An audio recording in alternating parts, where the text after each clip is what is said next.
Thank you very much for joining us. I appreciate it very much.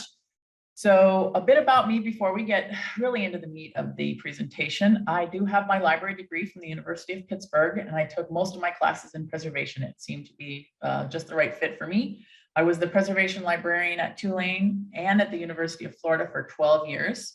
And then I started taking on storage responsibility at the University of Florida and did that for 3 years. While I was there, I was in charge of the University of Florida storage facility. There were 1 million books there and 4 people worked at the facility. One of the big projects I did while I was there is we conducted a deduplication project. So we took out copy 2, copy 3, copy 4. So we were able to really focus and get as much space as possible. And then we also had originally shelved materials there by call number, and we decided to move to a by height configuration. So that was a project that I did. Eventually, I moved to the University of California, Los Angeles, and was the director of the Southern Regional Library Facility. When I worked there, there were 7 million books in that building, and I supervised 28 people. And then, just as Jake mentioned, I'm relatively new. I've been the chief of the collections management division here for about 6 months. We are only responsible here for the general collections on the Hill, and then the Fort Meade and the Cabin Branch facilities. So I'm responsible for 30 million books, and now I supervise 90 people. And it's a great place to work. I'm excited to be here. So I'm assuming that most of you work in a library, archive, or museum space that are stuffed to the rafters with amazing books, magazines, manuscripts, collection materials, pottery, textiles, all kinds of stuff. So it's almost going to be inevitable that the main building of your institution will end up pretty darn full. The institution may not be able to accept more materials unless additional collection storage space becomes available. If that happens where you work, your administration may consider moving some of these valuable collections to an offsite facility. For some of you, you probably already have materials in an offsite facility. So my goal for this Preservation Week talk is helping you think about all the elements of an offsite move. From a preservation perspective, having the collections of your institution stored in a cool, dry, dim, secure, and pest-free environment is one of the easiest and best ways to prevent damage to those valuable items. You will need to think through a lot of issues if and when you're pondering a move of your collections to an offsite facility. I hope this talk and resulting slide deck will be a good reference for you if you're ever faced with a situation where you need to transfer a good portion of your collection to an old coffin factory on the other side of town. Two quick things to note. My background is in libraries, and so most of my examples and stories will be about library issues and book materials. A lot of this information will be available or applicable to archives and museums as well. And I think we had it in the chat recently, but please use the Q&A for questions and not so much the chat. Okay, so to help me understand the participants, we are at 205. There's a poll question, so whoever is launching the poll, if you could please help me do that. And there you go, your question about cultural heritage and if you have materials in an offsite facility. If you're not in a cultural heritage organization, you don't have to fill out the poll, but you can if you want to. So while people are filling out the poll, we're going to go over the slide of our topics for the day. So you can read all the different topics, but quickly, some of the important things we're going to talk about today are the facility itself. You may not have any say in the facility you end up with. Your university could be gifted a building that used to be a coffin factory, and that's what you get. So, but if you do have an opportunity to participate in the selection of the facility, we're going to talk about some key issues when we get to the facility slide. We're also going to talk about staffing, different staffing levels at different times in the life of the facility, as well as skill sets that may be needed by the staff who work at the facility. We will talk a lot about shelving and the best way to use it. We will be making the materials stored at the offsite facility accessible. That is very important to make that material accessible, so we're going to talk about that as well. Are the results from the poll available? So 72% already have materials. Wow, that's high. That's fantastic. 14 not, and 14 planning on it. Okay, so that is good for me to know. 72. Wow. Cool. All right. Thank you for that poll information coming back up. So next slide, please. All right. So for those of the 72% of you who already have these, materials offsite. Hopefully you're going to look at this list and be like, yep, got that. For the 14% of you who are going to, please listen, because this is some good stuff for you to think about. So location.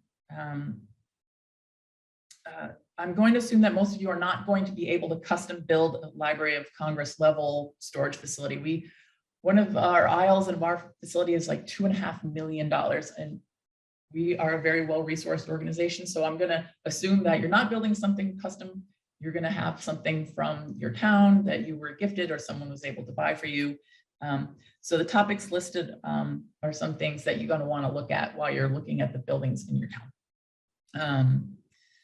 And they're always going to have some unique eccentricities. The University of Florida facility that we had was not a custom built facility. It was an old Department of Transportation warehouse. And when it got really hot inside, it smelled like tires. So you're going to have interesting things happen in whatever building you end up with. So location, hopefully it's relatively close, so you don't have to drive hours and hours to go and get your stuff. HVAC is short for heating, ventilation, and air conditioning. You want to make sure you've got HVAC control over the facility so it doesn't get too hot. It's very bad for preservation of materials to have them get hot and cold and hot and cold. You don't want any swings. Ceiling height, the taller you can get, the better, because we're going to talk about shelving on another slide, and the taller the better. Vertical efficiency is key.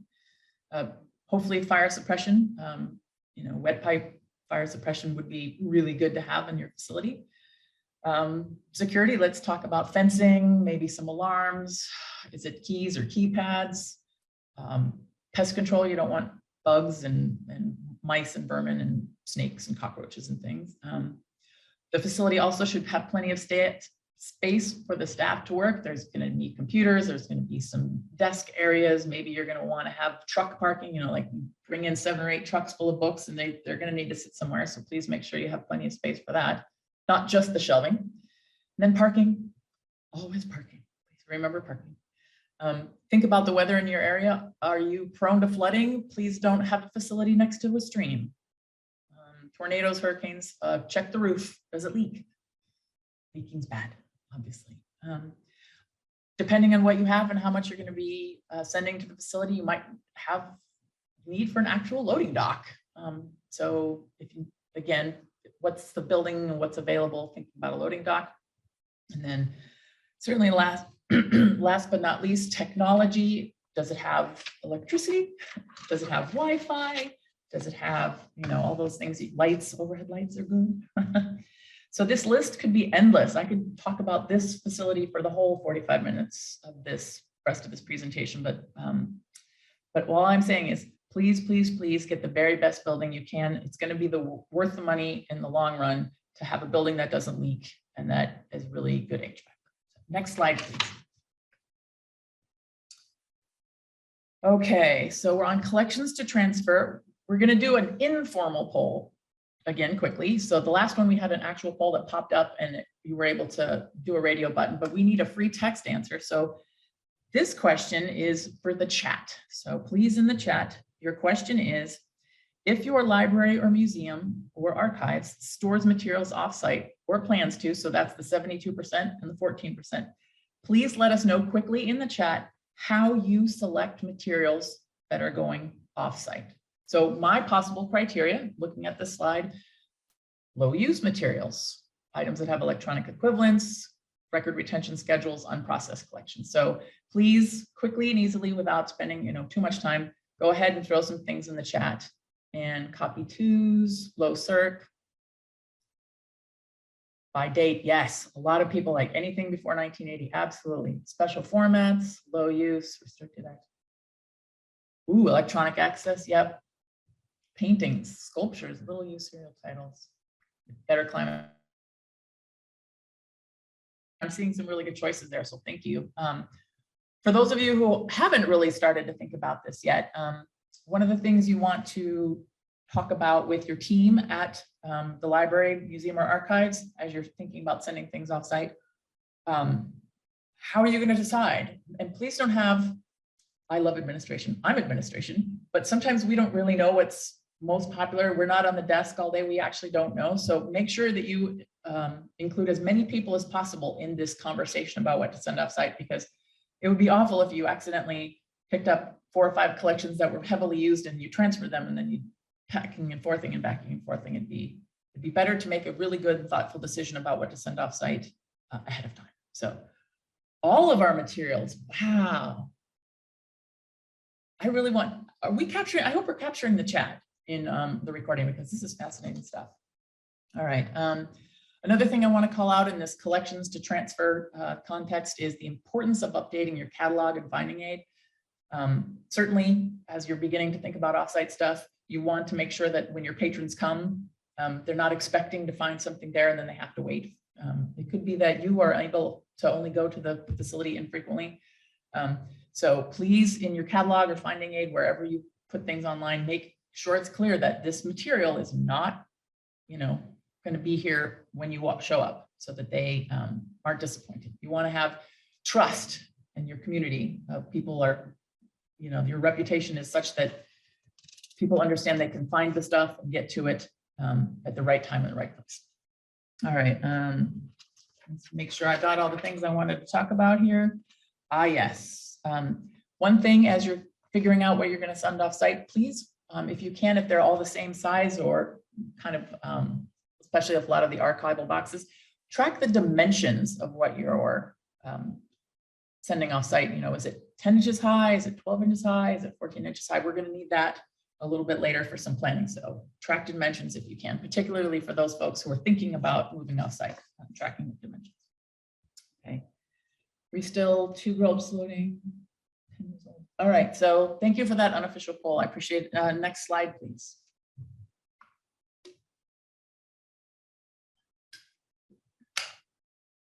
So the first thing about staffing is there's different time periods in the life of a facility.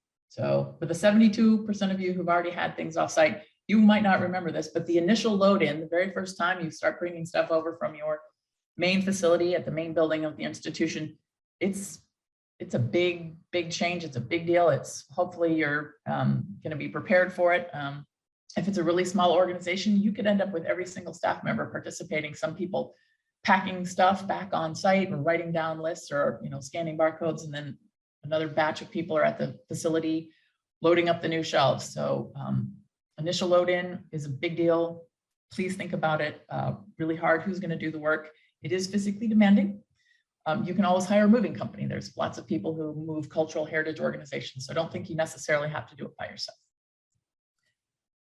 One thing I want to note about this initial load in, it's a great time to clean any dust or debris off your materials. We do have something called a HEPA vacuum cleaners. If you know much about preservation, really trying to clear off the dust and debris you want to do it carefully. This isn't a conservation class, but this is about storage, but there are special vacuum cleaners that you can buy that are preservation appropriate. So maybe do a bit of research on your own, Google, do the LOC preservation question place. So it's really good to have a nice clean start for your facility.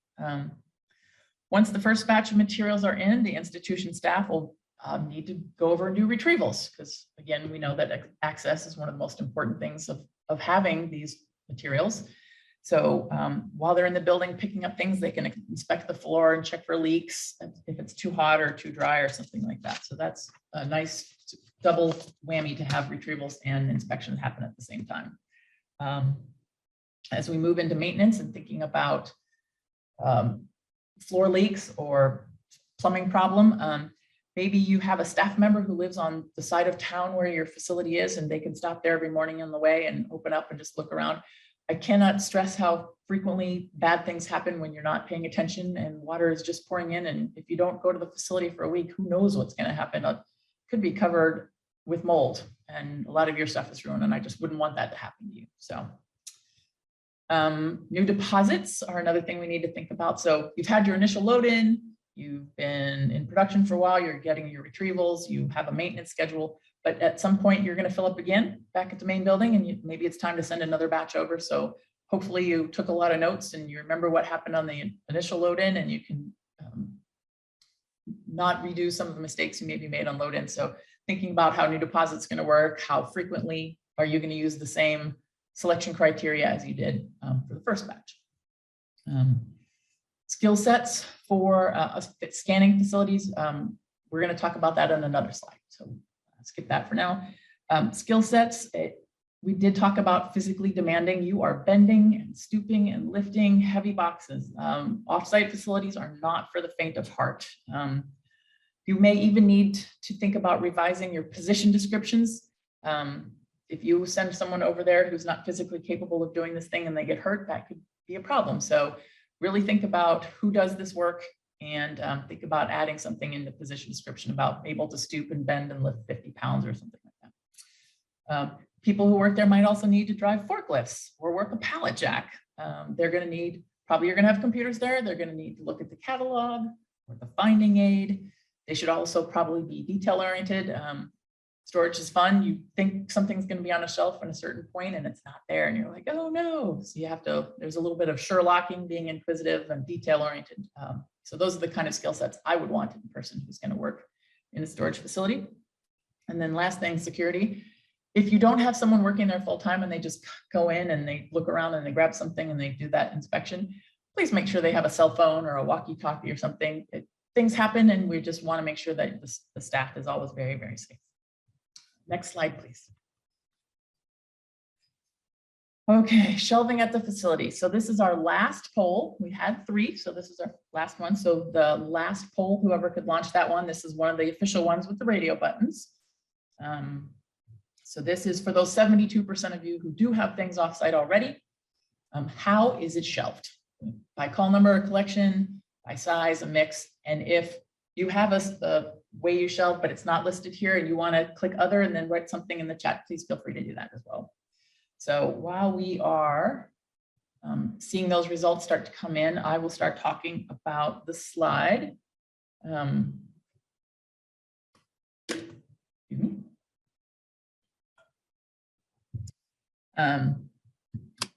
So increased height options. When we were on the facility slide, we talked about tall as you can. Vertical efficiency is the name of the game in high density storage. And so you can go 12 feet, 15 feet, 30. There's facilities out there that are 90 feet tall. They have robots and cranes. There's not people up on lifts, but there are such things 90 feet tall. So really think about how you can make things as vertically efficient as possible. Here we go. Ooh, there's a bunch of stuff. 21% by call number, 43% by size, another 30 mix. And then in chat, ooh, robotic storage, yep. Palletized boxes. Okay, I'm gonna try to remember that, 40, okay. Gonna shut that down, thank you. So vertical efficiency is the name of the game in high density storage. So you're gonna need shelves that go high. Steel shelves are going to be what you want. You don't really need wood. Off-gassing isn't as much of a big deal, I think, in preservation as it used to be, but there are still times where you don't want wood. So let's go with steel for most of our shelving, please.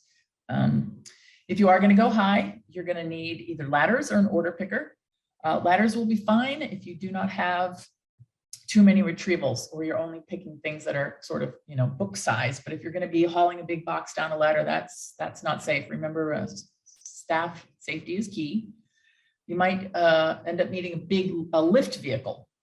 There's lots of different lift vehicles that libraries use. You do some Googling or call the Library of Congress. Will help you figure that out. So offsets, what are offsets? So offset is how far apart your shelves are. So say you have a little skinny book, if you're going to shelve by size, which I think we said, 43% of you do shelve by size. So if you've got skinny books or short books, then you're going to have your shelves really 6 inches apart. Then medium books might be 10 or 12, and then you're going to have 14. If you have big, huge boxes, you can have 16 or 18 inches. Remember when I talked earlier about keeping track of the dimensions of the things you're selecting to send off size? That will help you, if you know the dimensions, when you're doing what's called a planograph or a planogram of when you're setting up your shelves, how many 6 apart, how many 6 inches apart, how many 8 inches apart, how many 12 inches apart. So this all ties in together. Okay, so for those of you who aren't shelving by size or are planning on doing something later, let's talk a little bit about something called the Harvard model. Back in 1986, Harvard opened a new kind of facility called high density facility, HD. It's called the Harvard Depository. So sometimes when you see HD, that's either Harvard Depository or high density. And the way the Harvard model works is there's really tall shelves, 30, 35, 40 feet, and each shelf actually has a barcode on it. Then the books themselves are put in cardboard trays, acid-free cardboard trays, like a pizza box. And then the tray actually has a barcode stuck on it. And the books always have barcodes. Very many barcodes in high density storage. Become comfortable with barcodes. And then you also probably want to, there's some special software because associating that tray, so the book, there's 17 books in a tray or 12 books in a tray or 5 serials in a tray or something like that. You want to know which books are in which tray. And then you also need to remember using software where that tray is in your facility on which shelf. So this Harvard style of high density shelving is much denser than typical library shelving because the empty air, if you've got a tall book next to a short book, there's empty air on top of it. And let's try to make the best use of our space possible. So if you are thinking about shelving by size to get more bang for your storage facility buck, you will need to think carefully about how to track all those books or boxes. I did mention some special software. It is called Inventory Management Software, or IMS. I used a special software called CAIA, C-A-I-A, when I worked at UCLA. It helped associate all those barcodes with the tray and then each tray with the shelf. For archive boxes, the boxes go right on the shelf. You don't have to have that intermediate tray step. So if you're thinking of using a shelf by size model, please be very thoughtful about how you're actually going to keep track of where everything goes. So next slide, please. Oh, I just saw something really good in the chat. These are great. So retrievals and refiles. I promised you a retrieval slide. Here it is. For me, all the time and energy my staff is spending caring for books and other collection materials, making sure that they are cool, dry, safe, and can be found for the sole purpose of making them accessible to the users. Why go through all this trouble to just leave them on the shelf forever and hide them away from researchers? So retrieving materials from a facility is another huge part of the initial planning session thinking. Please ask yourself questions like, how often will the staff go to the facility to pick up items? How much notice should patrons need to give? Because if it's going to take 2 hours and maybe they could email a day or two ahead, and then you can get them and they're ready. They're waiting for the patron when they get there. If staff are located at the facility, how will they learn that there's been a request? Are you going to have something spool up in a print queue, and then at 11 o'clock every day there's something print out, and then you go to the stacks and use those sheets as a pick list? How's that going to actually happen? And then we also going to talk a little bit about scanning options. Sometimes bringing the entire volume of a serial back when someone only wants an article is kind of extra work. So why don't you think about possibly having a scanner, a flatbed scanner, and you can scan the article at the facility, send it to the patron as a PDF, and never have to actually move the book out of the facility. So that's a lot of less messing about. And then things are going to come back. All the stuff that you sent out will come back. They'll be circulated, and then you'll need to, we call it refile sometimes in storage land, but it's another name for reshelving. Please try to do that as fast as possible and put it in the right place that it came from. Because the next time you're going to need that book, if it's gotten put away in the wrong time or in the wrong place, you're going to look kind of bad because you've lost something. So accuracy is another thing that storage facilities really shoot for. All right. So as we move on to the next slide, transportation of materials, here are also some things to keep in mind. As you're moving materials between the main library and your offsite facility, you're definitely going to want to have the right size vehicle. A lot of these offsite storage facilities have what's called a box truck with a big open back so you can move book trucks or pallets around. You might want to have a lift gate on that box truck, and especially if you have a loading dock at the facility you ended up purchasing or renting, so that you can move those heavy box and books back and forth easily. One thing that you might want to also keep in mind is very valuable things sometimes can ride up in the cab of the truck. It has air conditioning up there.